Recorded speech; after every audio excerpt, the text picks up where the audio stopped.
The Princess of Wales. Always. Very welcome to see her. Now, this was a red dress. By Sarah Burton. It was described to me as a crêpe silk, if that is a phrase. Very good, Matt. Yeah. So this is the same designer as her wedding dress. I bet you knew that. Sorry, I've jumped in. I'm certain you knew Please tell that. me. This is your area. You love it. And she was wearing that beautiful tiara that I love seeing. Catherine and the tiara, the Queen Mary. It's the Lover's Knot tiara. Yeah. But also, we haven't seen her in a tiara since December 2023. But the last state banquet, I believe, was the month prior. So it's been quite some time, and it really is the most wonderful regal display when you see them all, walk out and they've got the white tie and the tiaras on. And she does add. She's a woman who does some amazing work. I love when we shine a light on that. But it just must be said, she really adds glamour. She really does. She turns up to these events and she looks spectacular. And I love the small symbolic touches. Like earlier in the day, she was wearing Dior for the ceremonial welcome. But yeah, she looked great, and they were wearing, the ladies of the royal family were wearing the new royal order, the new family order, with a hand-painted portrait of the king. So she had the family order with Elizabeth, which she was wearing last night, but the new one is a hand-painted portrait of the king. So that's the first time we've seen that. I think it is, yeah. And Sophie and Camilla and others had it on as well. Yeah, no, it was not say it's just a relief, but after everything that the Princess of Wales has been through lately, and then she didn't appear at Royal Ascot, we only got told a short time before the actual state banquet that confirmed that she would definitely be there. Is that the future? Is that what we have to expect now, Simon, as press and members of the public? Yeah, I think so. And in fairness to Kensington Palace, they did say that at the very beginning. We're not going to announce stuff way in advance because there will be last-minute changes, there will be last-minute cancellations. Royal Ascot a few weeks ago was really hot.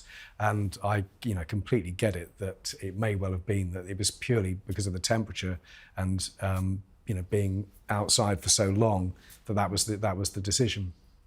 So they're not going to announce weeks in advance stuff that Catherine's doing. It'll be more the sort of last-minute stuff we've got used to in the last year or so.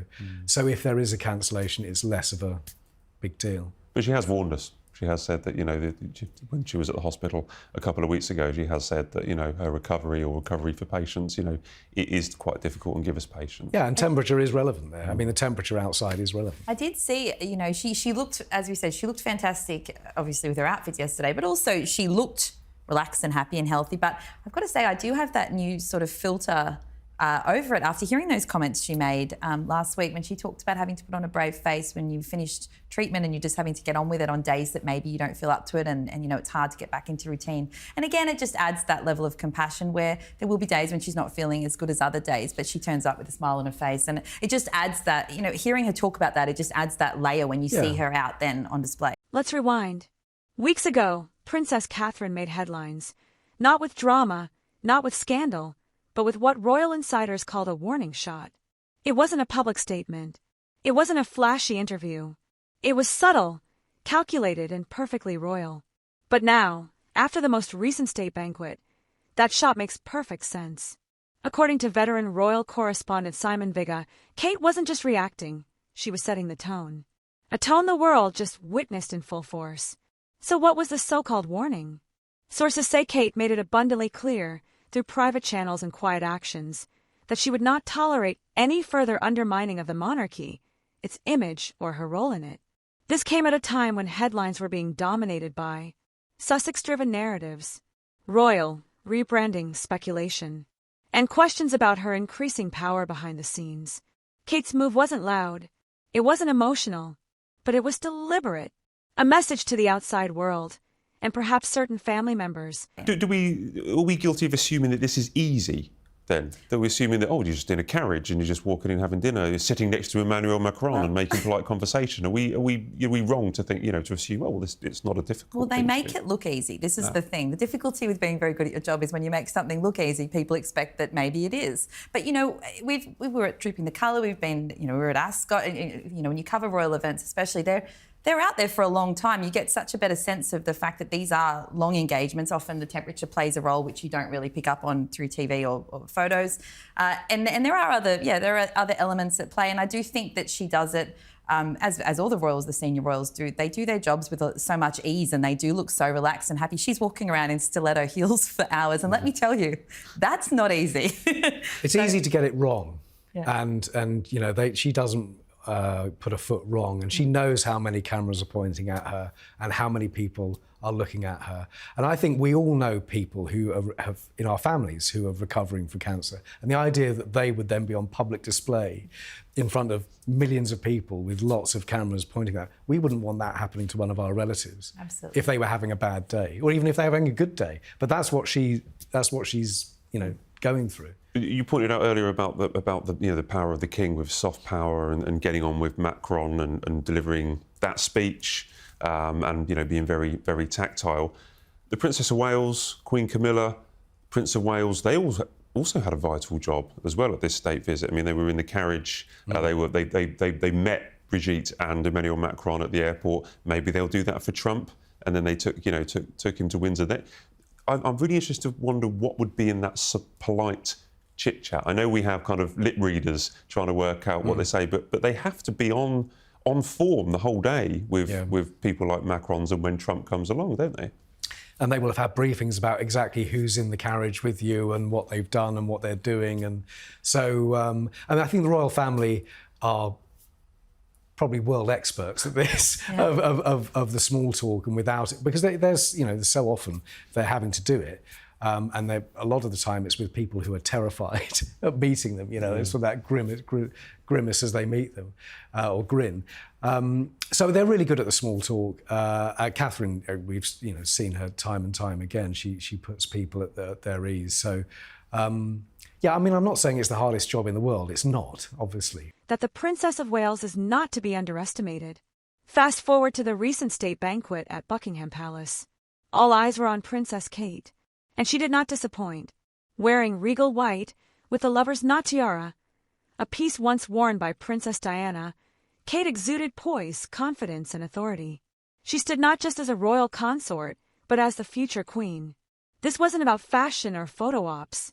It was a visual reinforcement of stability, dignity, and continuity, exactly what the monarchy needs in a post-Elizabeth era. Simon Vigga didn't mince words. He backed Kate's earlier move and framed it as a necessary stand. Why? Because the institution is fragile. The monarchy, while steeped in tradition, has been walking a tightrope between modern pressures and ancient expectations. And Kate, she's become the anchor. Vigga says the state banquet proved that her leadership and visibility aren't just symbolic, they're strategic. When she shows up, the crown looks stronger. Unlike others in the royal orbit. But you're on public show, and just that in itself is pretty tough, I would have thought. It isn't the actual movements of it aren't that difficult, but as you say, if you set 1 foot wrong or any minor thing occurs, the world's eyes are on you and it will be amplified. And She was sat next to President Macron for the whole meal. What if she said something stupid? Because I would probably end up saying something stupid or embarrassing. So, why have I said that? What if you torpedoed the whole visit? That's what I mean. It's more than just wearing a dress and walking out and sitting in a carriage. it's constantly staying on. Never being able to relax, I don't think, fully in a conversation like that. I don't think she's ever, and she's always at work. It's job. So you're sitting there and you're very focused on the things that you've been briefed on and what you should be talking about. Now, they did get to have a lovely meal. It was I had sandwiches in the side room, but they had organic chicken and they had an Entente Cordiale cocktail. Do you know about this cocktail? I'll tell you about this cocktail.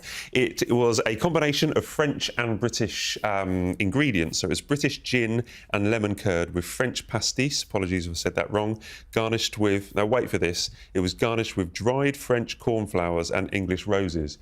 Guys, is this flower sprinkles? Flower sprinkles? Who knew? With the flower sprinkles at the state visit. Meghan Obviously, is ever present. She's found a way into the state visit. Flower sprinkles are getting a huge moment at the moment, it seems. We're always talking about them because of Meghan's as ever. And well, this week on Instagram, we have seen a lot of Meghan's flower sprinkles. So correct me if I'm wrong, but I believe she's put it on coffee. And very aptly, she's put it on a French toast on her As Ever website. Right. If she mentioned about something, this is putting flower sprinkles on your food and drink is a is a use of free will.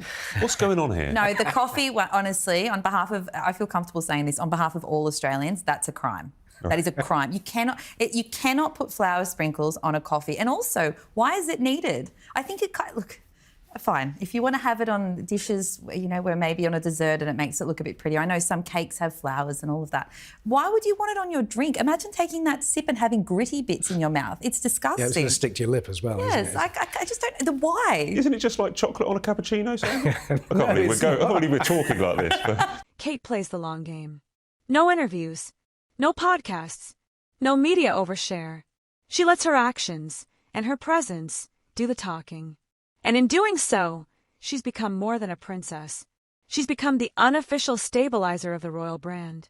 The warning shot wasn't aggression. It was a quiet declaration of her role. Unshaken, unbothered, unmatched. The banquet sent a clear message: Kate is the monarchy's future. And she's not afraid to draw the line when needed. As the royal family continues to navigate scandals, shifting roles, and ongoing media chaos, Princess Kate's silent strength might just be its greatest asset. She's not here for the drama. She's here for the legacy. Simon Vigo was right. That warning shot wasn't just justified. It was prophetic. Because when the crown needed confidence and class, it turned to Kate. And she delivered